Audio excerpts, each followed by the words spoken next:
3 tersangka dan 1 saksi kasus penembakan Brigadir J menjalani tes kebohongan di Puslap 4 Polri.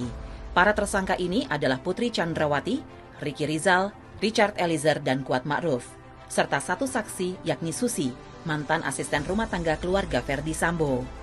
Mereka diperiksa dengan menggunakan poligraf atau dikenal dengan lie detector.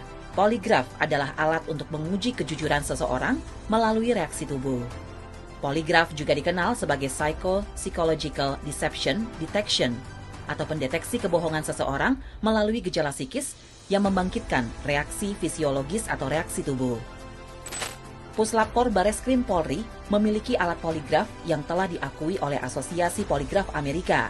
Alat produksi Kanada tahun 2019 ini memiliki tingkat akurasi hingga 93% dan sudah memiliki standar ISO IEC 17025. Teknik poligraf yang digunakan Puslapor Polri membatasi 3 hal, yakni sensor untuk jantung, sensor untuk kelenjar keringat, dan sensor untuk pernafasan. Pemeriksa poligraf harus seseorang yang tersertifikasi dan telah mengikuti pelatihan untuk memenuhi syarat ketentuan sesuai dengan standar operasional prosedur Asosiasi Poligraf Amerika.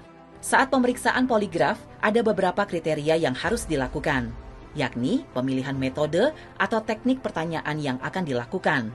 Tim Puslap 4 Polri menggunakan metode yang merujuk pada penelitian yang dilakukan di Universitas Utah, Amerika Serikat, yaitu Utah ZCT, dengan menggunakan teknik pertanyaan pembanding. Sebagai alat bukti, syarat yang dikeluarkan oleh Asosiasi Poligraf Amerika, tingkat akurasi harus di atas 92%, maka teknik pertanyaan Utah ini digunakan di Indonesia, khususnya di kepolisian. Adapun fungsi poligraf, yaitu untuk mendapatkan kejujuran seseorang secara profesional, mendeteksi seseorang melakukan kebohongan untuk membuktikan ketidakbersalahan, untuk membersihkan nama baik, dan menyelesaikan permasalahan dengan segera, serta investigasi kasus kejahatan dan pre-employment screening. Dalam tahapan pemeriksaan poligraf, seseorang tidak serta-merta dipasangkan alat dan diajukan pertanyaan. Ada 2 tahapan yang harus dilakukan terlebih dahulu. Tahap pertama, terperiksa akan diwawancara terlebih dahulu oleh pemeriksa.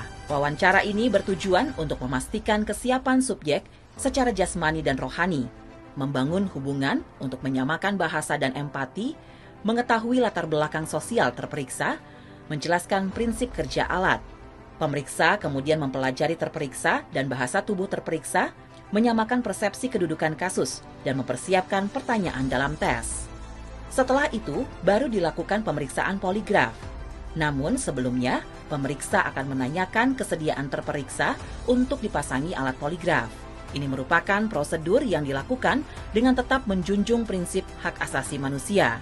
Pemeriksaan poligraf bisa berlangsung selama 3-6 jam dengan single issue. Hasil dari poligraf berupa grafik yang nantinya akan dituangkan ke dalam form hand scoring untuk dilakukan analisa sebagai hasil dari pendapat ahli berupa berita acara pemeriksaan. Inilah salah satu metode scientific crime investigation yang digunakan Polri untuk mengusut kasus penembakan Brigadir J secara transparan dan profesional.